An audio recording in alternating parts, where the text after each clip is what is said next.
নিয়ন্ত্রণের বাইরে নিয়ে যাওয়ার জন্য, সরকারের নিয়ন্ত্রণের বাইরে নিয়ে যাওয়ার জন্য, তারপর এই জাতিসত্তার যে একটা জাতীয় পরিচয় রয়েছে সেটাকে বিশ্বের দরবারে আরও ছোট করার জন্য, এই রাষ্ট্রটিকে একটা ব্যর্থ রাষ্ট্র করে দেওয়ার জন্য দেশের ভেতরে এবং দেশের বাইরে নানা পক্ষ কাজ করে যাচ্ছে এবং দীর্ঘদিন ধরে। আপনারা জানেন যে 1971 সনে আমাদের যে একটা মুক্তিযুদ্ধ হয়েছিল, মহান মুক্তিযুদ্ধ, ঠিক সেটা নিয়েও কিন্তু ওই 71 সনে যে বিভেদ বিসংবাদ ছিল, এক পক্ষ মুক্তিযুদ্ধের পক্ষে ছিল আর একটা বিপক্ষে ছিল, ওই বিভেদটা কিন্তু এখনও দূর হয়নি। এত বছর পরেও আমাদের দেশে এখনও রাজাকার বললে, আলবদর বললে আর শামস বললে কিছু মানুষের ভীষণ রকম রাগ হয়, ক্রোধ হয়। এখনও কিছু মানুষ স্বপ্ন দেখে যে আমরা বোধহয় পাকিস্তানের সঙ্গে যদি থাকতে পারতাম আমাদের বোধহয় অনেক ভালো হতো। তরুণ প্রজন্মের মধ্যে একটা বিরাট শ্রেণী গড়ে উঠেছে যাদের বয়স 30-এর নিচে, এবং এরা সবাই উচ্চবিত্ত পরিবারের সন্তান, লন্ডনে আমেরিকাতে পড়াশোনা করে। তারা বাংলাদেশে যখন ফিরে আসছে এরা এতটা পুরো ইসলামিক হয়ে পড়েছে, ভীষণ রকম পুরো ইসলামিক। এটাকে আপনি কি বলবেন? এখন তো এই শব্দগুলো ব্যবহার করাও রীতিমতো ঝুঁকিপূর্ণ আমার মুখ দিয়ে। মানে এতটা পুরো ইসলামিক, তারা দুনিয়ার যে কোনো কাজের চাইতে আখেরাতের সফলতাকে বেশি মনে করে, এবং তারা মনে করে শহীদ হয়ে মরাটাই যুক্তিযুক্ত বিষয়, এবং ইসলামের বাইরে এই পৃথিবীর আর অন্য কোনো কিছু নেই। ধন সম্পদ যা কিছু বলেন সবই এই ধর্মকর্মের মধ্যে আছে। তো এই শ্রেণীটা মনে করছে যে বাংলাদেশের 18 কোটি মুসলমান আছে, পাকিস্তানের আছে 22 কোটি। তো 18 কোটি আর 22 কোটি, 40 কোটি মুসলিম যদি একত্র হয়ে যায় তাহলে আমরা তো ভারত দখল করে ফেলতে পারবো। ভারতে তো 35 কোটি মুসলমান আছে, তাহলে সব মিলিয়ে আমাদের প্রায় 75 কোটি মুসলমান হয়ে গেলে আমরা we can dominate the world. তো এইরকম ধনীদের পরিবারে, শিক্ষিতদের পরিবারে হাজার হাজার তরুণ এই বিশ্বাস নিয়ে এমনভাবে চলছে যে আপনি যদি এদের বিরুদ্ধে কোনো কথা বলেন এবং এখানে যদি ফান্ডামেন্টালিজম, জঙ্গিবাদ, পাকিস্তান এই শব্দগুলো উচ্চারণ করেন, আপনার টুটি চেপে ধরে আপনাকে ওই যে কবরে যেভাবে ওকে লাশটা মানে ওকে অপমান করেছে, তো আপনাকে আগে করবে কি টুটি চেপে ধরে মারবে, মারার পরে কবরে পাঠাবে, কবর থেকে বের হয়ে আবার আপনাকে পাড়াবে মৃত্যু লাশের উপর। এইরকম একটা উত্তপ্ত অবস্থা বিরাজ করছে আমাদের এই সমাজে, তরুণ রক্ত টকবক করে ফুটছে। দুর্ভাগ্যজনক হলেও সত্যি যে আমাদের যে রাষ্ট্রশক্তি অর্থাৎ রাষ্ট্রের যে অর্গানগুলো আছে তারা এই বিষয়গুলোর ব্যাপারে সচেতন নন, বা কেউ কেউ যদি সচেতন থাকেনও তারা আন্তরিক নন যে এই জিনিসগুলো কিভাবে সমাধান করা যায়। আর এই মুহূর্তে যারা রাষ্ট্র পরিচালনা করছেন, প্রধান উপদেষ্টা সহ তার অন্যান্য যারা লোকজন রয়েছেন, আমার কাছে মনে হচ্ছে না যে তাদের কথা কর্মে কোনো ধারাবাহিকতা আছে, এবং আমাদের যে মৌলিক সমস্যাগুলো রয়েছে এই রাষ্ট্রের, সেই মৌলিক সমস্যাগুলো তারা চিহ্নিত করে এগুলো সমাধান করার ব্যাপারে কোনো কার্যকর পদক্ষেপ নিতে পেরেছে। এই যে লাশের উপরে যে নিষ্ঠুরতা, এটা আমি আমার জন্মে কখনো দেখিনি, কোনো সিনেমাতেও দেখিনি।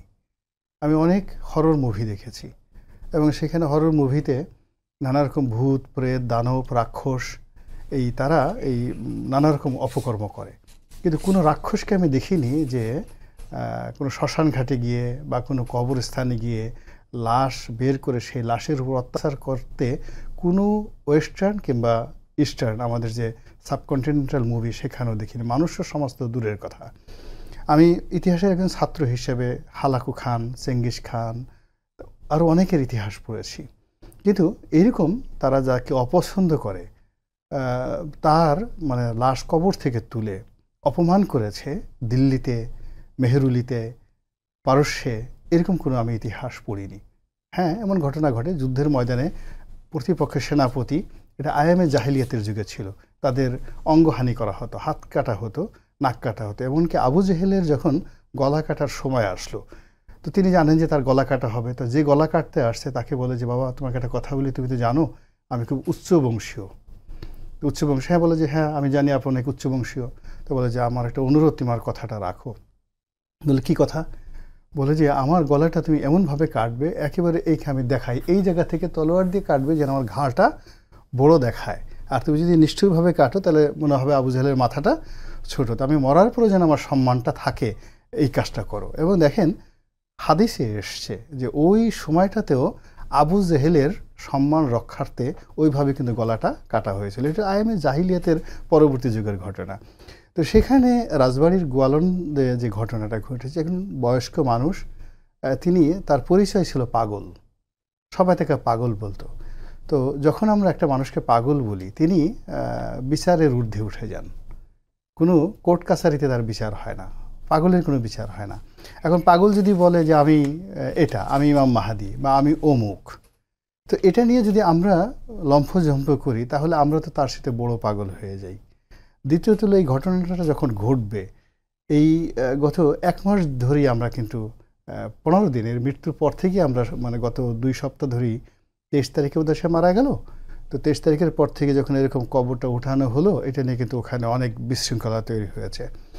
এবং প্রশাসন যদি চাইতো, ইচ্ছে করতো, এটা কিন্তু নিষ্পত্তি করতে পারতো। তো কেন এই প্রশাসনিক কাজটা করলো না, সরকার কেন এখানে যাকে বলা হয় এরকম একটা ঘটনা ঘটতে দিল, যার ফলে কি হলো, এই যে আমাদের দেশে যে একটা উগ্রবাদ মাথা চাড়া দিয়ে উঠেছে, যেটাকে ওয়েস্টার্ন ইসলাম ফোবিয়া বলে, যে ইসলামের নামে এই দেশে একটা জঙ্গিবাদ চালু হচ্ছে। এবং এই জঙ্গিবাদের চালুর ফলে কি হচ্ছে, পার্শ্ববর্তী রাষ্ট্র ভারত, তাদের সঙ্গে আমাদের যে এই মুহূর্তে কূটনৈতিক দূরত্ব চলছে, আবার অন্যদিকে আমাদের যে পাকিস্তানের সঙ্গে সখ্যতার একটা নতুন দিগন্ত উন্মোচিত হয়েছে, ওদিকে আমেরিকা আমাদের টুটি চেপে ধরার জন্য যে নানা রকম ফন্দি ফিকির করছে আমাদেরকে, যাকে বলে ডিমোরালাইজ করার জন্য। এবং সেই ক্ষেত্রে এটা একটা হাতিয়ার, এত বড় একটা হাতিয়ার, যে আমরা ইচ্ছা করে হাতিয়ারটি পাকিস্তানের হাতে তুলে দিলাম, এই হাতিয়ারটি ভারতের হাতে তুলে দিলাম, এবং এই হাতিয়ারটি আমেরিকার হাতে তুলে দিলাম। এবং এখন যারা রাষ্ট্র চালাচ্ছেন তারা কোনো অবস্থাতেই এই দায় থেকে মুক্তি পাবেন না আগামী দিনে আমাদের দুর্ভোগ দশার জন্য। জি, অসংখ্য ধন্যবাদ। মানে আমি আপনার কাছে আবার একটু জাতীয় পার্টি প্রসঙ্গে আসতে চাই। জাতীয় পার্টির কার্যালয়ে আপনি জানেন 2 দফায় ভাঙচুর এবং হামলা হয়েছে, এবং এই ঘটনায় বিএনপি মানে সেটি নিন্দা জানিয়েছে ঘটনাটা। আবার অনেকে বলছে যে জাতীয় পার্টি আসলে আওয়ামী লীগকে পুনর্বাসন করতে চায়, এবং জাতীয় পার্টির কো চেয়ারম্যান যিনি আছেন মোস্তাফিজুর রহমান, তিনিও আজকে বলেছেন যে ক্লিন ইমেজের যারা আওয়ামী লীগার ছিল তাদের কে জাতীয় পার্টি মনোনয়ন দিতে পারে আগামী নির্বাচনে। সব মিলিয়ে আসলে এই বিষয়টাকেই বা আপনারা কিভাবে দেখছেন, যে জাতীয় পার্টিকে নিয়ে যে মানুষের একটা শঙ্কা, বিশেষ করে ছোট রাজনৈতিক দল কিংবা এনসিপির কথা বলি বা গণ অধিকার পরিষদের কথা বলি, তাদের যে শঙ্কাটা তৈরি হয়েছে সেটা কি অমূলক মনে হয় কিনা আপনাদের, এবং পাশাপাশি বিএনপি নিন্দা, সব মিলে আপনার মন্তব্য কি এই প্রসঙ্গে? এখানে ঘটনাটা ঘটবার ফলে আজকে তার আলোচনার টেবিলে আপনি আমাকে প্রশ্ন করছেন, আমার কিছু বলতে হবে। ঘটনাটা যদি না ঘটতো তাহলে আমি বলতাম না, আপনিও প্রশ্ন করতেন না। তার মানে এই ঘটনা ঘটার ফলে জাতীয় পার্টির বেশ লাভ হয়েছে। আমি একদম মানে সামনাসামনি দেখতে পাচ্ছি, দে আর ইন ডিসকাশন, তারা মানুষের মুখে মুখে আছে। এবং এমন একটা ঘটনা ঘটেছে, যেমন ধরেন অফিসে আগুন দেওয়া, কোনোভাবেই তো আপনি অফিসে আগুন দেওয়া সমর্থন করতে পারবেন না, কোনো মানুষই না। তো সবাই তার প্রতি সিম্প্যাথি জানাবে। অথচ এই জাতীয় পার্টি একভাবে যদি দেখেন তাহলে এরা তো হলো নাস্টি টাইপের। আওয়ামী লীগ যদি ইনডিসেন্ট হয়, দে আর নাস্টি। কেন বলছি আমি, আওয়ামী লীগ যত অন্যায় অত্যাচার করেছে ওরা তো সব সমর্থন করেছে, এবং যুক্তি একটা একটা করে বানিয়েছে, এবং তাদেরকে সাপোর্ট দেওয়ার জন্য যা রসদ লাগে, যা মাল মশলা লাগে, যন্ত্রপাতি, ইকুইপমেন্ট লাগে, সব কিছু দিয়ে সেই জায়গায় দাঁড়িয়েছে। কেউ অবাক ব্যাপারে দেখেন, 5 তারিখ সন্ধ্যেবেলায় তারা তো বঙ্গভবনে মিটিংয়ের মধ্যেই উপস্থিত ছিল। পরে সবাই বললো যখন, তখন তাদেরকে ড্রপ করা হলো। আপনি আওয়ামী লীগের অ্যাক্টিভিটি করে দিলেন, বন্ধ করে দিলেন, মানে সরকারি আদেশের বলে। তো এটা তো তখন তাদের বেলাও করতে পারতেন, করেননি। তখন কিন্তু এরকম করে জোরদার আওয়াজ ওঠে নাই, এখন উঠে গেল কেন? সব কিছু এই জন্য আমি বলছি যে, মানে খুবই স্পষ্টভাবে যে দেখবেন, দেখার মতো একটা ক্যানভাস আপনার কাছে ছিল, হয়তো এখনও আছে, কিন্তু আপনি সেরকম করে দেখছেন না। আপনি প্রথমেই যে কথা বলতে পারতেন যে এদের সাথে জাতীয় পার্টিকেও ব্যান করা হোক, অথবা তাদের অ্যাক্টিভিটি সাসপেন্ড করা হোক, আপনি সেটা বলেননি। আমরা কিন্তু এরকম কথাবার্তা কেউ জিজ্ঞেস করলে জবাব বলেছি, হ্যাঁ আমরা মনে করি তাদের বেলাও হওয়া দরকার, কিন্তু আওয়ামী লীগের বেলা যেরকম করে হচ্ছে সেরকম করে হয়নি। এখন যেটা হচ্ছে, ঠিক এইরকম অ্যাকশন তখন হলে আমি মনে করি অন্য কিছু হতে পারত। যারা এটা করছেন তারা যেটা ভেবে করছেন, এইটা নিয়ে আমি খুব বিতর্ক করবো না। কেন জানেন, মানে বিশেষ করে আজকে তাদের অ্যাক্টিং বা কো চেয়ারম্যান যে কথা বললেন, মানে এইটাও প্রমাণ করে যে তারা ঠিক আগের মতোই ওই ধরনের কি মানে ভাষাগুলো ভালো পাচ্ছি না, মানে ভদ্রতা করে যে বলবো এরকম কোনো ভাষা পাচ্ছি না। তাদের দৃষ্টিভঙ্গিটা সো স্মল, আগের মতোই আবার ওই চামচামি করবার পথ খুঁজছেন। যদি ক্লিন ইমেজের লোক পাওয়া যায় তাহলে কেন দেবো না? তোমার পার্টির লোকই নয়, তুমি কেন দেবে? সে তো স্বীকারই করছে তার পার্টির লোক নয়, তাকে দেবে কেন?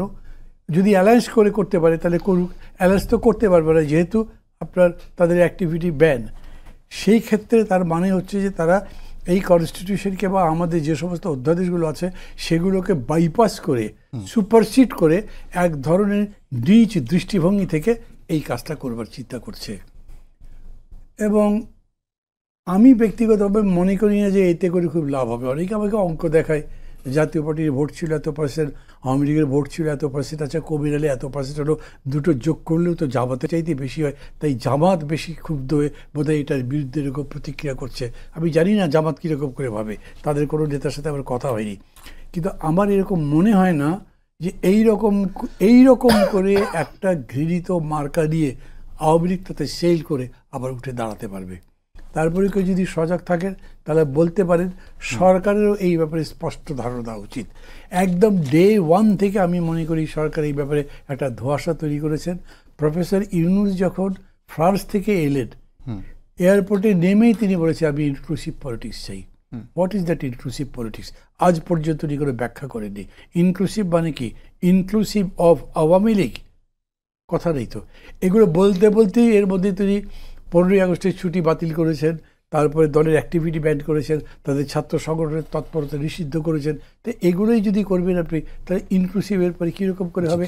এখন ঢাকা ইউনিভার্সিটিতে আপনি তো নিজে আছেন, যেহেতু আপনি জানেন ঢাকা ইউনিভার্সিটিতে কথা উঠছে না এই ছাত্ররা কি ভোট দিতে পারবে? যারা ছাত্রলীগ করেছে অতীতে কোনো হিংসাত্মক কিছু করে নাই, কিন্তু ভোট দিতে পারবে কি? প্রশ্নগুলো আসছে। রাজনীতির প্রশ্নকে পাশ কাটিয়ে আপনি আলটিমেটলি যেতে পারবেন না, ওটা ঘুরে ঘুরে আসবেই যতক্ষণ পর্যন্ত না তাকে আপনি প্রশ্নের জায়গায় তাত্ত্বিকভাবে আদর্শগতভাবে তার কবর দিতে না পারেন। তো এইখানেও এই বিষয়টা দাঁড়িয়ে গেছে। অসংখ্য ধন্যবাদ। রনি ভাই, আপনার কাছে আমার প্রশ্ন ছিল যে জাতীয় পার্টির যিনি মহাসচিব আছেন শামীম হায়দার পাটোয়ারি, তিনি আজকে মন্তব্য করেছেন যে জাতীয় পার্টিকে ছাড়া আগামী নির্বাচন হবে না। আপনার মানে এটা কি খুব বেশি যৌক্তিকতা আছে এই কথার বলে মনে হয়? প্রথমত এই ধরনের কথা বিরক্তিকর, মানে শুনলে বিরক্তি লাগে, গোস্বা এসে যায়, মেজাজ গরম হয়ে যায়। প্রথমত হলো আমাদের দেশে তো আসলে অনুশোচনার রাজনীতিও নেই আর অনুশোচনার সংস্কৃতি নেই। জাতীয় পার্টির 9 বছর ক্রমাগত শাসন, স্বৈরাচারী শাসন, যেটার জন্য তাদেরকে চলে যেতে হয়েছে, উচ্ছেদ করা হয়েছে তাদেরকে, এবং একটা বিশাল আন্দোলন। এই 24-এর যে আন্দোলন এখন যারা সাক্ষী, তারা হয়তো ওই 86, 87, 88, 89, 90 ওই সময়ের আন্দোলনটা তারা দেখেননি। আমরা ওটা সাক্ষী, আমরা বুঝতে পারি যে ওটার তীব্রতা কত ছিল। তো এই জাতীয় পার্টি আবার যখন রাজনীতিতে পুনর্বাসিত হয়েছে, আমরা যখন ওই সময়টাতে রাজপথে ছিলাম, ওটা আমাদের জন্য একটা ভীষণ রকম চপেটাঘাত, ভীষণ রকম চপেটাঘাত। পুরো 80-র দশকে যারা ছাত্র রাজনীতি করেছেন, ইনক্লুডিং মান্না ভাই সহ সবাই, জাতীয় পার্টির নাম শুনলে আমাদের গোস্বা এসে যায়। এখন যদি হঠাৎ করে জুলাই যোদ্ধা যারা আছে তাদের সামনে শেখ হাসিনাকে বসিয়ে দেওয়া হয়, তাদের সামনে ছাত্রলীগ, যুবলীগ সবাইকে যদি আনা হয়, আবার যদি জয় বাংলা, বাংলার জয়, বঙ্গবন্ধুর গান বাজানো হয়, ওদের যেভাবে কষ্ট লাগবে। এই বাংলায় অসংখ্য মানুষ নয়, লক্ষ লক্ষ কোটি কোটি মানুষ রয়েছে যারা এই জাতীয় পার্টির নাম শুনলে তাদের গোস্বা এসে যায় এবং ভীষণ রকম মেজাজ গরম হয়ে যায়। এবং এতকাল পরে যেটা উনি বললেন যে যদি আওয়ামী লীগকে ধরেন ইনডিসেন্ট, তাহলে তাদেরকে বলতে হবে, জাতীয় পার্টিকে বলতে হবে ন্যাস্টি, মানে আবর্জনা, দুর্গন্ধযুক্ত আবর্জনা। নিজেদের 9 বছরের কুকর্ম, সেই কুকর্মটা আবার পরবর্তীকালে তারা গলিয়ে পচিয়ে তারপরে শেষে সেটাকে আবার দুর্গন্ধযুক্ত করে আওয়ামী লীগের যে বর্জ্যগুলো আছে সেই বর্জ্যের সঙ্গে মিলিয়ে তারা বাংলাদেশের রাজনীতির নামে যা কিছু উপহার দেওয়ার চেষ্টা করেছে, সেটা গণতন্ত্র ধ্বংস করেছে, রাজনীতির যে কালচার সেটাকে ধ্বংস করেছে, এবং এখন পর্যন্ত এই সেম কাজটা করে যাচ্ছে। আমি কোনো অবস্থাতে সাপোর্ট করি না যে জাতীয় পার্টির অফিস আক্রমণ করা হয়েছে, এটা আমি সাপোর্ট করি না। আগুন লাগানো হয়েছে তাও সাপোর্ট করি না। এমনকি তাদের দলটা নিষিদ্ধ করা হোক, এটা আমি সাপোর্ট করি না। তবে তারা যে কর্মগুলো করেছে। কিন্তু রনি ভাই, যদি নিষিদ্ধ না করা হয়, আপনি যেভাবে বললেন যে বাংলাদেশে গণহত্যার সঙ্গে জড়িত কিংবা মানে স্বৈরাচার হিসেবে খুবই প্রতিষ্ঠিত যাদেরকে আন্দোলনের মাধ্যমে ফেলা হয়েছে কিংবা একটা মুক্তিযুদ্ধের মাধ্যমে এসেছে, একইভাবে তো তারা আসলে বাংলাদেশের পলিটিক্সে মেইন স্ট্রিম হয়ে গেছে। একইভাবে যদি আপনাদের নিষিদ্ধ না করা হয়, তাহলে আওয়ামী লীগও যেভাবে মানে মেইন স্ট্রিম হওয়ার সুযোগ আছে, আবারও জাতীয় পার্টির আমি আপনাকে বলি, আমরা তো যারা রাজনীতির মূল স্ট্রিমে ছিলাম এবং আছি, হুসাইন মোহাম্মদ এরশাদ, জিএম কাদের থেকে শুরু করে জাতীয় পার্টির অনেক নেতাদের সঙ্গে আমরা কাছাকাছি বসছি।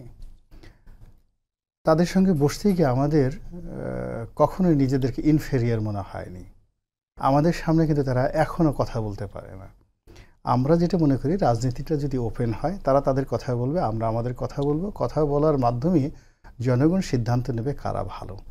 এবং আমরা এই যে নিজেরা যাকে বলা হয় অন্তর্দ্বন্দ্ব করে জাতীয় পার্টির জন্য যে স্পেস করে দিচ্ছি, সেই স্পেস করে দেওয়ার ফলে আজ জাতীয় পার্টির পক্ষে অনেক মানুষ কথা বলার চেষ্টা করছে। যেমন ধরুন, এক ভদ্রলোক, আমি তাকে নামও জানি না, সম্ভবত রংপুর অঞ্চলের আঞ্চলিক নেতা জাতীয় পার্টির। এখন তিনি আওয়ামী লীগের ক্লিন ইমেজের লোকজনদেরকে মনোনয়ন দিতে চাচ্ছেন। আপনি চিন্তা করেন এটা কত বড় একটা দুঃসাহস। এখন এক সময় তো মান্না ভাইও আওয়ামী লীগ করতেন, আমিও আওয়ামী লীগ করতাম। এখন আমাকে আওয়ামী লীগের, আমার তো ইমেজ ক্লিন আছে, মান্না ভাইয়ের ক্লিন আছে, তা আমাকে জাতীয় পার্টি মনোনয়ন দিবে। আপনি চিন্তা করেন, এর সাথে আমাকে হেমলোক পানে আমাদের দুইজনেরই গলাগলি ধরে কারণ বাজারে বসে একসাথে বিষ খেয়ে মরা উচিত। এই কথা আমরা বাংলাদেশে বসে শুনছি। কিন্তু রনি ভাই, আপনি তো এটা মাঝে মাঝেই বলেন, আপনার মুখ থেকে শুনেছি যে যারা মানে পলিটিক্স করে, তাদের তো এটা পলিটিক্স আসলে মজ্জাগত বিষয়, সে পলিটিক্স থেকে আর বের হতে পারে না। এখন যেহেতু আওয়ামী লীগ যারা করেছে, তাদের তো আওয়ামী লীগের এখন দলটা নাই, তারা তো পলিটিক্সটা তো চালাই যাবে কোনো না কোনো ভাবে। জাতীয় পার্টি তো তাদের জন্য একটা সেফ অপশন না, মানে এখানে জাতীয় পার্টি সেফ অপশন হয় না। এখানে মূল ব্যাপারটা হলো, একটা বাঘ, সুন্দরবনের বাঘ, সে ধরেন বাংলাদেশ থেকে মাইগ্রেট করে ভারতে চলে গেল, কথায় কথা সে কিন্তু বাঘ হিসেবেই যাবে। সে ভারতে গিয়ে বা অন্য জঙ্গলে গিয়ে সে কোনো অবস্থাতে ইঁদুর বা চুহা হয়ে সে যাবে না, বা খরগোশ হয়ে যাবে না। তো আপনি এখানে রাজনীতি করতে আসছেন, এটা ষষ্ঠী তৎপুরুষ সমাস, রাজার যে নীতি সেটাকে রাজনীতি। তো আগে তো আপনাকে রাজার মতো অ্যাটিটিউডটা অর্জন করতে হবে, ইউ আর এ কিং। তারপরে শেষে রাজার নীতিগুলো কি, সেই নীতিগুলো চর্চা করতে হবে। এবং আপনার যে অভিব্যক্তি, আপনি চিন্তা করুন, একটা রয়্যাল বেঙ্গল টাইগার, সে যে চিৎকার করে বা হুমকি দেয়, সে কি কাউকে ভয় দেখানোর জন্য, বা আমি যে রাজা এটা স্বীকার করার জন্য না, বা আমি তোমাকে স্বীকার করতেছি না, ওটা তার একটা অভিব্যক্তি। তো আমাদের দেশে রাজনীতি এমন একটা বিষয়, এখানে যোগ্য লোকের অভাব রয়েছে।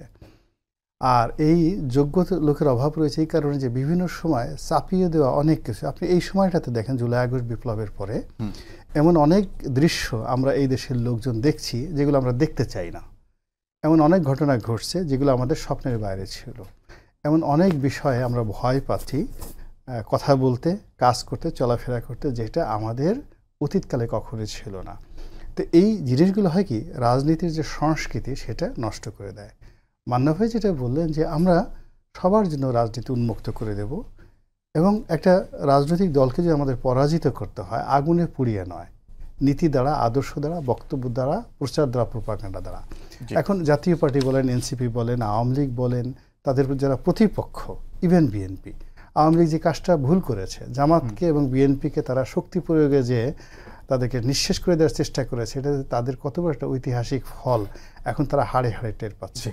সেই দিক থেকে আমি মনে করি এটা কোনো সমাধান নয়। আমি এখন আসলে তিনটা বক্তব্যকে এক করে প্রশ্নটা করতে চাই। সেটা হলো যে আপনাদের দুজনের কাছে এই প্রশ্নটা থাকবে, সিমিলার প্রশ্ন। সেটা হলো যে জাতীয় পার্টির শামীম হায়দার পাটোয়ারী মহাসচিব, তিনি তার বক্তব্য আবারও উদ্ধৃত করছে। তিনি বলেছেন যে সরকার মব নিয়ন্ত্রণ করতে পারে না, সেই সরকার নির্বাচনের জন্য প্রস্তুত নয়। আবার বিএনপির স্থায়ী কমিটির সদস্য মির্জা আব্বাস দাবি করেছেন যে নির্বাচনকে বানচাল করতে মাজারে হামলা সহ চলমান ঘটনাগুলো ঘটানো হচ্ছে। আর এদিকে আসিফ মাহমুদ উপদেষ্টা, তিনি বলেছেন যে যারা ডিসেম্বরে নির্বাচন চেয়েছিল তারাই এখন নির্বাচন বানচালের ষড়যন্ত্র লিপ্ত, তাদের উদ্দেশ্য আসলে আওয়ামী লীগকে পুনর্বাসন করা। এই তিনটি মন্তব্যকে নিয়ে আপনাদের দুজনের আমি আসলে মন্তব্য শুনতে চাই। আমি শুরু করি। আমার একটু যাওয়ার তাড়া আছে, সেটা আপনাকে বলে করে দিলাম। যদি সম্ভব হয় এটা বলবার পরে যদি আমি যেতে পারি। প্রথম কথা হচ্ছে যে প্রথম মন্তব্যটা করেছেন আপনি শামীম হায়দার পাটোয়ারী। শামীম হায়দার পাটোয়ারী। আমি তার মন্তব্যের প্রায় কাছাকাছি। সম্পূর্ণ বলবো কিনা জানি না, ওটা একটু বোঝার ব্যাপার আছে। মব নিয়ন্ত্রণ এখন করতে পারিনি, কিন্তু সামনে আরও 5 মাস 4.5 মাস আছে, এখন থেকে চেষ্টা করলে পারবে। কাজে এখনই কনক্লুসিভ করে রিমার্ক করছি না। কিন্তু যদি আলটিমেটলি এই পরিস্থিতি হয় যে সে মব নিয়ন্ত্রণ করতেই পারে না, তাহলে ভোট কীভাবে করবে? এটা তো কোনো সাধারণ মানুষও বুঝতে পারে। মব ঢুকে গেল, ভোটের বাক্সে নিয়ে চলে গেল, নিয়ন্ত্রণ করতে পারছে না, তো ভোট হবে কীভাবে? এটা খুব সহজ কথা, কিন্তু এই প্রশ্নের দরকার লাগে না। আমি এরকম দেখি যে এই সরকারের কথা মতো পুলিশও চলে না। একটু আগে আমি চট্টগ্রাম বিশ্ববিদ্যালয়ের কথা বলছিলাম, যে তো অত বড় ঘটনায় পুলিশ যাই নাই, পরে গেছে, যে কোনো কারণে হোক গেছে। তো পরে গেলে তো হবে না, ভোটের বাক্স নিয়ে যাওয়ার পরে গেলে কোনো লাভ আছে? আমাদের দেশে তো ব্যালট বাক্স ছিনতাই করার ইতিহাস বহু আছে, এখানেও হতে পারে আছে, সেরকম না। অতএব ওইটা একটা বড় প্রশ্ন, আমি সেটা মনে করি। কিন্তু এর প্রেক্ষিতে যারা মির্জা আব্বাস যে কথা বলেছেন, সেইটা হলো, এটাকে আমি রেটরিক মনে করব, অথবা এক ধরনের রাজনীতির যে মানে ডেমাগগি আছে, ডেমাগগি শব্দটাও ঠিকটা, মানে এটাও এক ধরনের ব্লেম গেমের মতো আর কি। আপনি তো ডেফিনিট নন, মাজার আক্রমণ করছে যারা, তাদের মাজার সংক্রান্ত কোনো একটা ফিলোসফি থাকতে পারে, which may be mad, totally A mad dogma হতে পারে। সেটা দিয়ে তার নির্বাচন বন্ধ করা না করার আইডিয়া আপনি নাও পেতে পারেন। কিন্তু যদি যারা করেছে আপনি ইনভেস্টিগেশন করে বের করতে পারতেন যে এই একটা গ্রুপ যারা নির্বাচনে বিশ্বাসই করে না, অথবা যাদের গত 1 বছরের তৎপরতায় মনে হচ্ছে যে তারা নির্বাচন বানচাল করতে এটা করেছে, তাহলে হয়তো আপনি এটা বলতে পারেন। এছাড়া আমি অনেকে একজন জনসভার বক্তা বা জননেতারা যেরকম বক্তৃতা করেন, এইরকম বক্তৃতাই মনে করছি, তার বাইরে আমি অন্য কিছু মনে করতে পারছি না। আর 3 নম্বরে আসিফ যেটা বলেছেন, এটা মানে একটু মুশকিল, কি জানেন, আসিফদের কথা যদি বলতে যাই তাহলে এদের মানে পলিটিক্যাল ব্যাকগ্রাউন্ড বা ধরেন মানে যে তাদের যে বিগত দিনের ট্র্যাক রেকর্ড বলে ওরকম কিছু নাই, জাজ করা মুশকিল। তার যে একটা কথা বললো, এটা কোন মেন্টাল মেকআপ থেকে বললো বা কোন ধরনের অভিজ্ঞতা থেকে বললো বোঝা যায় না। এটাও একটা মানে অভিযোগের পাল্টা একটা অভিযোগ উত্থাপন করতে হবে, শুধু এই জন্যই বলা হলো। কারণ আমি মনে করি যে কোনো মূল্যেই হোক না কেন বিএনপি ভোট চাইবে, কারণ বিএনপি মনে করে যে তারা ভোট হলে জিতবে। তাদের স্ট্যান্ডিং কমিটির মেম্বার প্রফেসর মোশাররফ বলেছেন যে আমরা 2/3 মেজরিটি পেয়ে জিতব। আমি ওইটা জানি না, কিন্তু যা কারেন্ট দেখছি আসলে তাদের প্রতিপক্ষ থেকেও নাই এখন, তারা জিতবে। তো তারা বহু কথা মেনে নিয়ে ভোট করবে, মনে করবে যে ভোটের পরে দেবো কী করবে, পার্লামেন্ট ইজ সভরেন, আমরা পার্লামেন্টের মেজরিটি থাকলে অনেক কিছু করে ফেলতে পারবো। তাদের এই ট্রেন্ড, বা তাদের বলে না, যে কোনো পার্টির এরকম ট্রেন্ড হয় স্বাভাবিক, যে এই ঝগড়াকে অ্যাভয়েড করে যায়। যেমন নোট অফ ডিসেন্ট দিচ্ছে, আমরা কিন্তু কোনো দায়িত্ব নিচ্ছি না, তার মানে আমি যখন পার্লামেন্টে যাব তখন আমার সুবিধা মতো এটার উপরে যা চর্চা করতে হয় সেটা করব। সেই জন্য ওই রকম অভিযোগেরও কোনো মানে আছে বলে মনে হয় না। এত বড় একটা গুরুত্বপূর্ণ বিষয়ে আমি খুব হালকাভাবে আচরণ করা হয়েছে। জি, অসংখ্য ধন্যবাদ মান্না ভাই, আপনার নিশ্চয়ই ব্যস্ত আছে, আপনি বলছিলেন চলে যাবেন। আপনাকে এতক্ষণ আমাদের সঙ্গে থাকার জন্য অসংখ্য ধন্যবাদ। আমি একই প্রশ্ন উল্টা দিক থেকে আসলে করতে চাই, আসিফের মন্তব্য থেকে আপনি শুধুই শুরু করেন। আমাদের হাতে 2 থেকে 2.5 মিনিট আছে সময়। আপনি যদি বলেন যে আসিফ যে মন্তব্যটা করেছে যে যারা ডিসেম্বর নির্বাচন চাচ্ছিল তারা এখন আসলে নির্বাচন বানচালের ষড়যন্ত্রে লিপ্ত। আমি আসলে এখানে যারা বক্তব্য আপনি যে 3 জনের কথা বললেন, তাদের কাউকে মেনশন না করে যেটা রিয়েল বাস্তবতা সেটা বলার চেষ্টা করছি। এখানে এই মুহূর্তে ক্ষমতার যে বলয়গুলো রয়েছে, অর্থাৎ ক্যান্টনমেন্ট, দ্বিতীয়ত হলো বিএনপি, তৃতীয়ত হলো ডক্টর মোহাম্মদ ইউনূস এবং তার যারা সঙ্গী সাথী। তো এই যে ডক্টর মোহাম্মদ ইউনূস এবং তার সঙ্গী সাথীর মধ্যে এনসিপি আছে, জামাত আছে, এটা ওপেন সিক্রেট যে তাদের মধ্যে একটা অ্যালাইড ফোর্স রয়েছে যারা যে কোনো মূল্যে চাচ্ছে যে নির্বাচনটা যত বেশি প্রলম্বিত হবে তত বেশি তাদের লাভ হবে। তো এটা নিয়ে নির্বাচন প্রলম্বিত করার জন্য এই প্রথম থেকেই 5 বছর থাকবে ডক্টর মোহাম্মদ ইউনূস, তার সরকার বারবার দরকার ইত্যাদি নানা রকম ন্যারেটিভ তারা শুরু করে যাচ্ছে। এগুলো 1। 2 নম্বর হলো যে বিএনপি, যেটা মান্না ভাই বললেন, যে বিএনপি মনে করে যে নির্বাচন হলেই তারা 2/3 সিট পাবে। আমি তো প্রথম থেকে বলে আসছি যে তারা তো 280টা সিট কম করলে পাবেই, বাকি 20টা সিট তারা দেবে কি দেবে না এটা তাদের সিদ্ধান্তের উপর নির্ভর করবে। এর কারণ হলো আমাদের দেশে সবাই তেলা মাথায় তেল দেয়, যার মাথায় তেল আছে তো স্থানীয় প্রশাসন থেকে শুরু করে সব জায়গাতেই পথ ঘাট মাঠ সব বিএনপি নেতাদের দখলে, ঢাকা শহর থেকে শুরু করে সারা বাংলাদেশে। এখন কম্বাইন্ডলি আমরা হয়তো জামাতকে শক্তিশালী মনে করছি, চরমোনাইকে কোনো কোনো এলাকাতে শক্তিশালী মনে করছি ঢাকা শহরে, কিন্তু নির্বাচনী এলাকাতে আপনি যদি 3টি আসনে বিভক্ত করেন, বাংলাদেশের কোনো একটা এলাকাতে বিএনপির কোনো একটা প্রার্থীকে চ্যালেঞ্জ জানানোর মতো ক্ষমতা বাংলাদেশের কোনো রাজনৈতিক দলের নেই।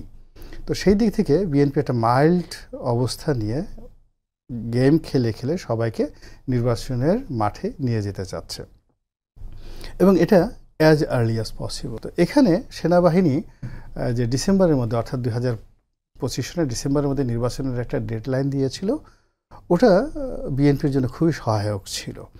কিন্তু বিএনপি সেটা না করে লন্ডন বৈঠকের পরে তারা নির্বাচনটিকে যেভাবে ফেব্রুয়ারি মাসে নিয়ে গিয়েছে, এটা বিএনপির মধ্যেই মতদ্বৈততা আছে যে এটা বিএনপির জন্য একটা ব্লান্ডার হয়েছে, একটা ভুল হয়েছে।